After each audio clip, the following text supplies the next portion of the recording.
Hello everyone, welcome back for another video. Today I'm showing you my Oberon build.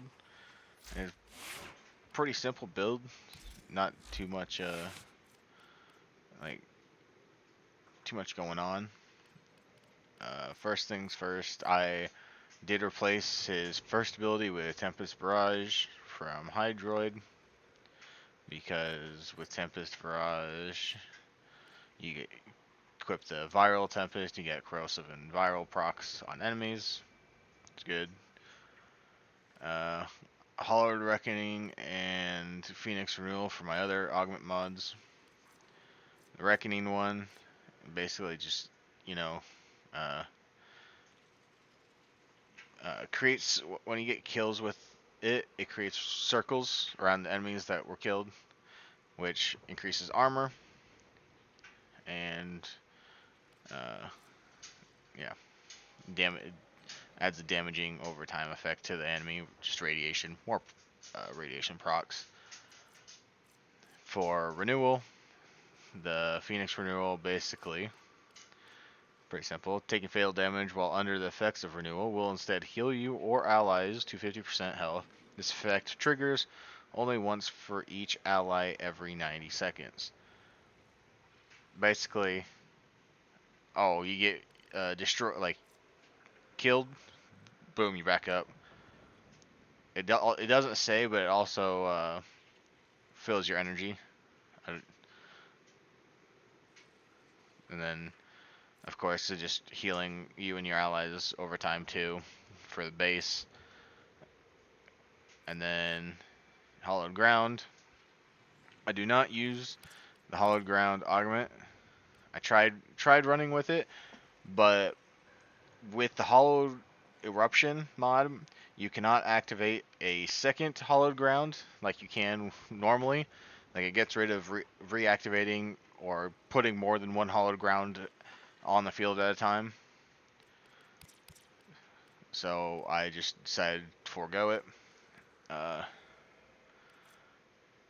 So starting off with the build after those augment mods I showed you, you got Brief Respite for the Aura mod, just for a little bit of shield gating, I guess, to help, even though you got good healing, just a secondary layer of help. Power Drift for your ability strength, pretty self-explanatory, along with Archon Intensify.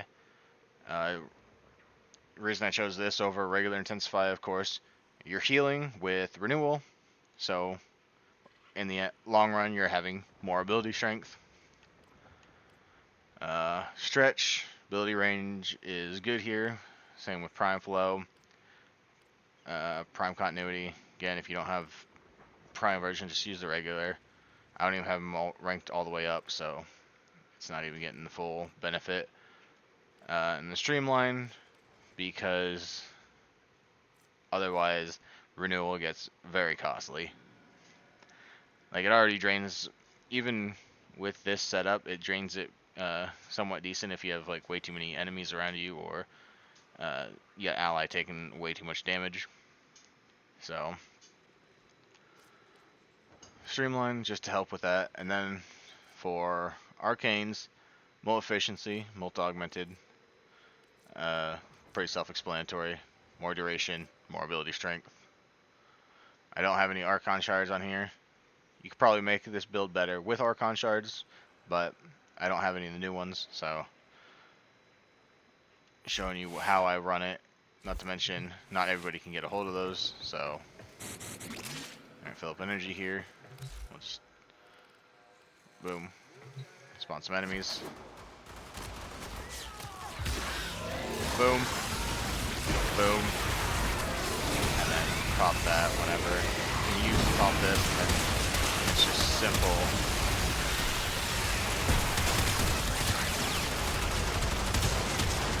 Fight each other with all that radiation damage. The viral and corrosive help strip armor. You have companion built up, you know, they help strip it too. It does work really well against like Misery, Angst, and all them. And then, of course, like I said, Boom. You have more than one of these up at a time. There's 3 up at once. Make a nice circle around you. And boom. Get more armor. You know. Pretty simple playstyle. Just keep all your abilities, your first 3 abilities up. And 4th one pop it when the rings run out. Just kill all the enemies there. But yeah, he's pretty simple play style, you know, good for your team. He heals quite a bit. You can do more strength or range, you know, to help buff the build a little more, but I wouldn't recommend using any corrupted mods just because you basically don't want any of your stats for your abilities to be below 100%. Because efficiency and duration are important. Range and strength are both important. It's just which one do you want the more, like, higher? Which one are you more comfortable having lower to 100, you know? Like, say you get lower efficiency or whatever, then you're going to have to find a substitute on how to get more energy. Because if you're running renewal, or like you have it active, you're not going to be getting energy from your energy siphon or like uh, your little operator bubble, you know, that usually gives you energy. Boom. So you got it. It's working there, and then as soon as you activate renewal, it stops. So that's one thing to keep in mind. Same with the range. It's like if you go lower on the range, it's not really going to affect the enemies. Like you have to be very specific spotting for it. So you know you want as much range as possible. But it's like if you go with duration, then you just keep popping it nonstop, and you're still out of energy, or you still run into energy problems. So I do recommend not getting like efficiency or duration below 100. Might be able to get away with strength since you're running mostly for status procking. Although if you go below 100%, your status chance will go down too for hollowed ground, and then your healing also goes down per second. So that's not always good. But yeah, that's my build. Hope you enjoyed. Thanks for watching. See you again.